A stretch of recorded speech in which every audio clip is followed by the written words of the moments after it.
ಸ್ನೇಹಿತರೆ ನಮಸ್ಕಾರ. ನಿಮ್ಮ ಮಿತ್ರ ಸಮಾಜ ಯೂಟ್ಯೂಬ್ ಚಾನಲ್ನಿಂದ ನಿಮ್ಮ ಕುಮಾರ್. ಸ್ನೇಹಿತರೆ, ಈ ವಿಡಿಯೋ ಇಷ್ಟ ಆದರೆ ಲೈಕ್ ಮಾಡಿ, ಶೇರ್ ಮಾಡಿ, ನಮ್ಮ ಚಾನಲ್ನ ಪ್ರೋತ್ಸಾಹಿಸಿ ಅಂತ ಕೇಳ್ತಾ, ಇವತ್ತು ಈ ದೇಶ ಕಂಡ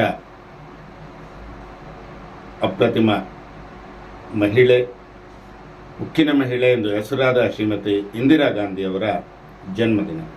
ಇವರು 1917ರಂದು ಅಲಹಾಬಾದಿನಲ್ಲಿ ಜನಿಸ್ತಾರೆ. ಇವರ ತಂದೆ ನೆಹರು, ತಾಯಿ ಕಮಲಾಬಾಯಿ.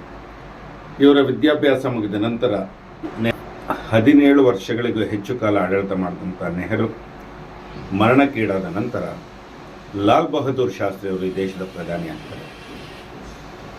ದುರಾದೃಷ್ಟವಶಾತ್ ಅವರು ತಾಷ್ಕಂಡೆ ಒಪ್ಪಂದಕ್ಕೆ ಹೋದಾಗ ಅವರು ಸಹಿತ ಅಲ್ಲಿ ಮರಣವನ್ನು ಹೊಂದುತ್ತಾರೆ.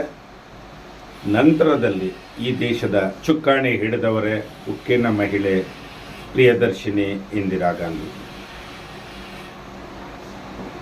ಇವರು ತಮ್ಮ ಅಧಿಕಾರವನ್ನು ವಹಿಸಿಕೊಂಡ ನಂತರ ಅನೇಕ ಜನಪರ ಕಾರ್ಯಕ್ರಮಗಳನ್ನೇ ಮಾಡಿದರು. ರೈತರಿಗೆ ಹಸಿರು ಕ್ರಾಂತಿ ಎನ್ನುವ ಯೋಜನೆ, ರೈತರಿಗೆ ಹಸಿರು ಕ್ರಾಂತಿ ಯೋಜನೆ ಮತ್ತು 14 ಬ್ಯಾಂಕ್ಗಳ ರಾಷ್ಟ್ರೀಕರಣ. ಅದುವರೆಗೂ ಶ್ರೀಮಂತರ ಸ್ವತ್ತಾಗಿತ್ತು ಬ್ಯಾಂಕ್ಗಳು. ನಂತರ ಜನಸಾಮಾನ್ಯರಿಗೂ ಸಿಕ್ಕುವಂಥ ವ್ಯವಸ್ಥೆಯನ್ನು ರಾಷ್ಟ್ರೀಕರಣ ಮಾಡಿದ ನಂತರ 14 ಬ್ಯಾಂಕ್ಗಳ ರಾಷ್ಟ್ರೀಕರಣವನ್ನು ಮಾಡಿದ್ರು. ಎಲ್ಲದಕ್ಕಿಂತ ಹೆಚ್ಚಾಗಿ ಬಾಂಗ್ಲಾ ಮತ್ತು ಪಾಕಿಸ್ತಾನದ ಯುದ್ಧ ಸಂದರ್ಭದಲ್ಲಿ ನಮ್ಮ ದೇಶದ ಸೈನ್ಯವನ್ನು ಪಾಕಿಸ್ತಾನದ ವಿರುದ್ಧ ಕಳಿಸಿ ಬಾಂಗ್ಲಾದೇಶಕ್ಕೆ ವಿಮೋಚನೆಯನ್ನು ಕೊಡಿಸಿದಂಥ ಧೀರ ಮಹಿಳೆ ಇಂದಿರಾ ಗಾಂಧಿ. ಇಂದಿರಾ ಗಾಂಧಿ ಈ ದೇಶದ ನೆಹರು ನಂತರದಲ್ಲಿ ಅತಿ ಹೆಚ್ಚು ಆಡಳಿತ ನಡೆಸುತ್ತಿದ್ದರು. 1966ರಿಂದ 1977ರವರೆಗೆ 2 ಅವಧಿಯಲ್ಲಿ ಈ ದೇಶದ ಪ್ರಧಾನಿಯಾಗಿದ್ದರು. ನಂತರದಲ್ಲಿ ಜನತಾ ಪಕ್ಷದ ಮೊರಾರ್ಜಿ ದೇಸಾಯಿ ಮತ್ತು ಚರಣ್ ಸಿಂಗ್ ಅವರು ಕೇವಲ 3 ವರ್ಷ ಆಡಳಿತ ನಡೆಸಿದರು. ಆ 3 ವರ್ಷದ ಆಡಳಿತ ನಂತರ 1978ರಲ್ಲಿ ಭಾಷಾ ಚಿಕ್ಕಮಗಳೂರಿನಿಂದ ಅತಿ ಹೆಚ್ಚು ಮತಗಳಿಂದ ಆಗಿನ ಜನತಾ ಪಕ್ಷದ ಪರವಾಗಿ ವೀರೇಂದ್ರ ಪಾಟೀಲ್ ಅವರು ಚಿಕ್ಕಮಗಳೂರು ಕ್ಷೇತ್ರದಲ್ಲಿ ನಿಂತು ಅಲ್ಲಿ ಇಂದಿರಾ ಗಾಂಧಿ ಅವರಲ್ಲಿ ಚುನಾವಣೆಗೆ ನಿಂತಾಗ ಇಂದಿರಾ ಗಾಂಧಿ ಅವರ ವಿರುದ್ಧವಾಗಿ ಕನ್ನಡದ ವರನಟ ಡಾಕ್ಟರ್ ರಾಜ್ಕುಮಾರ್ ಅವ್ರನ್ನ ನಿಲ್ಲಿಸಬೇಕು ಅಂತ ಅವರಲ್ಲಿ ಮನವಿ ಮಾಡಿದ್ರು. ರಾಜ್ಕುಮಾರ್ ಅವರು ಯಾವುದೇ ಕಾರಣಕ್ಕೂ ನಾನು ಚುನಾವಣೆಗೆ ಬರಲ್ಲ, ರಾಜಕಾರಣಕ್ಕೆ ಬರಲ್ಲ ಅಂತ ನಿರಾಕರಿಸಿದ ನಂತರ ಕಡಿದಾಳ್ ಮಂಜಪ್ಪನವರಿಗೂ ಸಹಿತ ಚುನಾವಣೆಗೆ ಸ್ಪರ್ಧಿಸಲು ಒತ್ತಡ ಇರೋದು, ಆದರೆ ಅವರು ನಿರಾಕರಿಸಿದರು. ನಂತರದಲ್ಲಿ ಇಂದಿರಾ ಗಾಂಧಿ ಅವರ ವಿರುದ್ಧ ವೀರೇಂದ್ರ ಪಾಟೀಲ್ ಸ್ಪರ್ಧಿಸಿದರು. ಇವರು ಸುಮಾರು ಆಗ ಒಂದು 5 ಲಕ್ಷ 5.5 ಲಕ್ಷ 6 ಲಕ್ಷ ಇರಬಹುದು. ಅದು ಚಿಕ್ಕಮಗಳೂರು ವಿಧಾನಸಭಾ ಕ್ಷೇತ್ರಗಳಲ್ಲಿ ಒಂದೇ ಒಂದು ವಿಧಾನಸಭಾ ಕ್ಷೇತ್ರಗಳಲ್ಲಿ MC ತಮ್ಮಯ್ಯ ಅನ್ನೋರು ಜನತಾದಳದ ವಿಧಾನಸಭೆಯ ಶಾಸಕರಾಗಿದ್ದರು. ಉಳಿದೆಲ್ಲ ಕಾಂಗ್ರೆಸ್ ಇತ್ತು.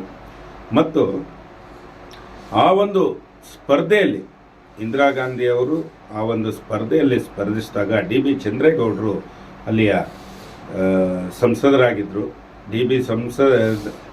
DB ಚಂದ್ರೇಗೌಡರ ಬದಲು ಇಂದಿರಾ ಗಾಂಧಿ ಅವರಲ್ಲಿ ಸ್ಪರ್ಧಿಸಿದ್ರು. ಇಂದಿರಾ ಗಾಂಧಿ ಅವರಿಗೆ DB ಚಂದ್ರೇಗೌಡರು ತಮ್ಮ ಏನು ಸ್ಪರ್ಧಿಸ್ತಾರೋ ಆ ಜಾಗವನ್ನು ಬಿಟ್ಟುಕೊಟ್ರು.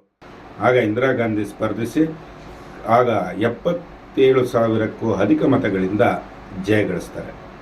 ನಂತರದಲ್ಲಿ ಅಲ್ಲಿ ಆ ಚುನಾವಣೆಯಲ್ಲಿ ಸುಮಾರು 26 ಜನ ಅಭ್ಯರ್ಥಿಗಳು ಸ್ಪರ್ಧಿಸಿದ್ರು. ಇಂದಿರಾ ಗಾಂಧಿ ಮತ್ತು ವೀರೇಂದ್ರ ಪಾಟೀಲ್ ಬಿಟ್ಟರೆ ಉಳಿದ ಎಲ್ಲ ಅಭ್ಯರ್ಥಿಗಳು ಠೇವಣಿ ಕಳ್ಕೊಂಡ್ರು. ಅದಾದ ಈ ಒಂದು ಚುನಾವಣೆ ಇಂದಿರಾ ಗಾಂಧಿ ಅವರಿಗೆ ನಿಜಕ್ಕೂ ಹೇಳಬೇಕು ಅಂದರೆ ರಾಜಕೀಯದ ಪುನರ್ಜನ್ಮನೆ ಅಂತ ಹೇಳ್ಬೋದು. ಈ ಚುನಾವಣೆಯ ನಂತರ ಮತ್ತೆ 1980ರಲ್ಲಿ ಸಾರ್ವತ್ರಿಕ ಚುನಾವಣೆಗಳು ಬಂತು. ಆಗ ಮತ್ತೆ ಇಂದಿರಾಜಿಯವರು ಈ ದೇಶದ ಪ್ರಧಾನಿ ಆಗೋ ಅವಕಾಶ ಬಂತು. 1984ರಲ್ಲಿ ಆಪರೇಷನ್ ಬ್ಲೂ ಸ್ಟಾರ್ ಮೂಲಕ ಪಂಜಾಬಿನ ಏನು ಸ್ವರ್ಣ ಮಂದಿರ ಅಂತಿದೆ, ಆ ಸ್ವರ್ಣ ಮಂದಿರಕ್ಕೆ ಈ ಪಂಜಾಬಿನ ಖಲಿಸ್ತಾನಿಗಳ ಒಂದು ಬೇಡಿಕೆಗಳಿಗೋಸ್ಕರ, ಕೆಲವೊಂದು ರಾಜಕೀಯ ಸನ್ನಿವೇಶಗಳಿಗೋಸ್ಕರ ಅವರು ಸೇನೆಯನ್ನು ಸ್ವರ್ಣ ಮಂದಿರಕ್ಕೆ ಕಳಿಸಿ ಆಪರೇಷನ್ ಬ್ಲೂ ಸ್ಟಾರ್ ಮಾಡಿಸಿದ ಪರಿಣಾಮವಾಗಿ ಪಂಜಾಬಿಗಳ ತಮ್ಮ ಅಂಗರಕ್ಷಕರೇ ಪಂಜಾಬಿಗಳು ಅವರನ್ನು 1984 ಅಕ್ಟೋಬರ್ 31ರಂದು ಹತ್ಯೆ ಮಾಡಿದ್ರು. ಇಂದಿರಾ ಗಾಂಧಿಯವರು ಗರೀಬಿ ಹಟಾವೋ ಅಂತ ಆಂದೋಲನ ಮತ್ತು ಪಂಚವಾರ್ಷಿಕ ಯೋಜನೆಗಳು, 20 ಅಂಶದ ಕಾರ್ಯಕ್ರಮಗಳು, ಬಡವರಿಗೆ ವೃದ್ಧಾಪ್ಯ ವೇತನ ಎಲ್ಲ ಅನೇಕ ಅನುಕೂಲಗಳನ್ನು ಮಾಡಿ ಇವರು ಭಾರತ ದೇಶದ ಉಕ್ಕಿನ ಮಹಿಳೆ ಅಂತಲೇ ಕರೆಸ್ಕೊಂಡ್ರು. ಹಾಗಾಗಿ ಇವತ್ತು ಇವರು ನಮ್ಮ ದೇಶಕ್ಕೆ ಅನೇಕ ಕೊಡುಗೆಗಳನ್ನ ಕೊಟ್ಟಿದ್ದಾರೆ. ಕಾಂಗ್ರೆಸ್ಸಿನ ಬೆಳವಣಿಗೆಗೆ ಮತ್ತು ಇವರ ಒಂದು ಕೊಡುಗೆಗಳನ್ನ ಸ್ಮರಿಸಬೇಕು.